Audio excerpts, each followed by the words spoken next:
Honestly बताऊँ तो मैंने इसके बाहर कुछ किया ही नहीं पूरे साल भर, ठीक है। फिर भी मेरे 120 के आसपास आपके मार्क्स आए थे फिजिक्स में। दोस्तों इसके पहले मैंने बायोलॉजी और केमिस्ट्री को कैसे आसानी से 10 से 12 डेज़ के अंदर आपको रिवाइज करना है इसके बारे में वीडियो बनाया था। तो उसमें बहुत सारे बच्चों का मैसेज आ रहा था कि फिजिक्स का भी बना दो, ठीक है।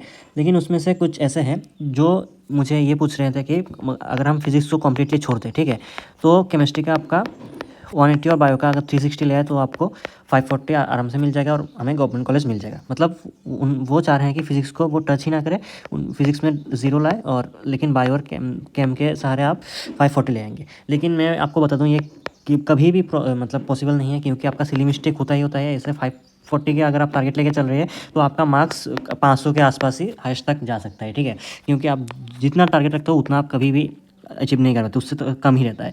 तो मैं आज आपको एकदम सिंपल तरीके से फिजिक्स को कैसे 10 डेज़ के अंदर ऐसे रिवाइज करना है उसके बारे में बात करूंगा, ताकि आपके कुछ ना कुछ मार्क्स आए, ठीक है। मैंने जैसे बताया ऐसे अगर फॉलो करें तो आपके आसानी से 80 से 100 या फिर 100+ भी मार्क्स आ सकते हैं, ठीक है। तो मैंने केमिस्ट्री और बायो का जो वीडियो दिया था उसमें मैंने चैप्टर वाइज प्लान दिया था कि किस दिन कौन कौन से चैप्टर कंप्लीट करना है ऐसे। लेकिन फिजिक्स का पूरा अलग है, एकदम अलग स्ट्रेटेजी बताया है। आप वीडियो के अंत तक देखना, एकदम अच्छे से आप समझिएगा, ठीक है। तो चलिए स्टार्ट करते हैं। तो फिजिक्स में मैंने चैप्टर वाइज नहीं दिया।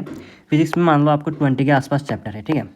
तो मैंने आपको ये डिवाइड कर दिया कि कुछ दिन आपके इंटेक्स्ट के क्वेश्चन करना है, कुछ दिन आपको समरी करना है, फिर प्रीवियस ईयर, ग्राफ्स और फॉर्मूला शीट। देखिए इंटेक्स्ट क्वेश्चन आपके हर चैप्टर में मैक्सिमम 3 से 4 रहता है।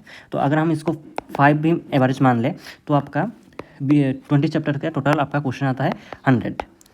तो 100 क्वेश्चन को आप 2 दिन के अंदर आराम से कर सकते हैं, 50-50 करके, चाहे तो एक दिन में भी आराम से कर सकते हैं, ठीक है। 50-50 करके आप 2 दिन में कीजिए। मैंने इसको दिया आपका 2 डेज़। मतलब जितने सारे इंटेक्स्ट के क्वेश्चन है, देखिए इंटेक्स्ट में भी आपके बहुत सारे ऐसे क्वेश्चन मिलेंगे, बहुत लेंथी है, बहुत टफ है, उनको आपको नहीं चाहिए। जो आपके नीट लेवल के हैं, सिंपल मतलब फॉर्मूला बेस्ड, उस टाइप का क्वेश्चन ही आपका नीट में आता है और उनको ही आपको करना है। ऐसे 3 से 4 क्वेश्चन से ज़्यादा आपका नहीं रहता, ठीक है। नेक्स्ट आपका एक दिन दूंगा मैं आपके सारे चैप्टर्स को समरी रीड करने में। एकदम चैप्टर के लास्ट में जो एक आता है समरी के नीचे पॉइंट्स टू पोंडर करके एक आता है, ये दोनों आपको पढ़ना है। इनसे आपका पूरा चैप्टर का एक आइडिया हो जाएगा। उनसे बहुत सारे फॉर्मूला भी रहते हैं, उनको भी आप मतलब आसानी से देख पाएंगे। नेक्स्ट प्रीवियस ईयर क्वेश्चन आपको सब नहीं करने हैं, आपको बस 2021, 22 और 23 ये 3 साल के बस आपको करने हैं। और साथ में इसका NCERT एक एग्जाम्पलर करके बुक आता है, उसमें हर चैप्टर में 10 से 15 क्वेश्चन रहता है। और प्रीवियस ईयर में मान लो आपके एवरेज आप 5 चैप्टर भी मतलब 3 ईयर में लेकर अगर आप 5 क्वेश्चन भी हो जाए आपके हर चैप्टर में, तो मान लो 20 क्वेश्चन आपको हर चैप्टर में आपको करने पड़ेंगे, ठीक है। तो इसके लिए मैंने दिया आपके 4 दिन, ठीक है। इतना तक समझ में आया। इंडेक्स क्वेश्चन आपको करना है, टोटल 100 के आसपास आपके क्वेश्चन है, इसको 2 दिन में कंप्लीट करना है। नेक्स्ट एक दिन आप समरी और पॉइंट्स टू पोंडर इनको पढ़ेंगे। नेक्स्ट PYQ आप इन 3 साल का करेंगे चैप्टर वाइज, और साथ में NCERT एग्जाम्पलर। तो हर चैप्टर में आपका 20 क्वेश्चन के आसपास रहेगा, तो इसको आप 4 दिन में आसानी से कंप्लीट कर सकते हो।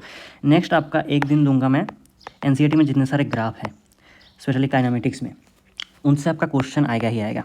मतलब ग्राफ्स को आप एकदम बहुत सारे लोग इग्नोर कर देते हैं, लेकिन ग्राफ्स अगर आप थोड़ा भी आप ध्यान से पढ़ ले तो आपका एकदम क्वेश्चन आराम से बन जाएगा।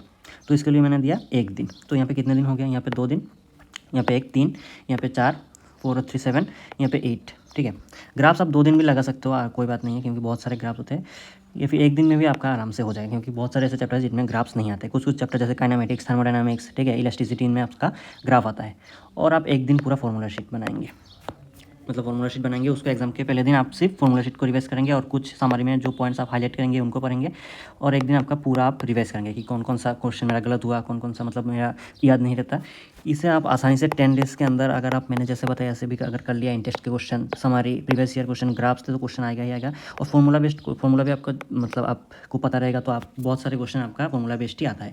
तो भी आप मिनिमम 100+ आप स्कोर कर सकते हो, मतलब 120, 130। मैंने आप ऑनेस्टली बताऊँ तो मैंने इसके बाहर कुछ किया ही नहीं पूरे साल भर, ठीक है। फिर भी मेरे 120 के आसपास आपके मार्क्स आए थे फिजिक्स में। तो अगर आपके यहाँ पे मान लो 500 भी आ जाए, अगर आप इतना कॉन्फिडेंट है केमिस्ट्री और बायो में, अगर 500 भी आ जाए या फिर 480 के आसपास भी आपका आ जाए, तो आपको 120 मतलब 100 में मिला के भी आपको 580 से 600+ का मतलब मार्क्स आने का चांस है।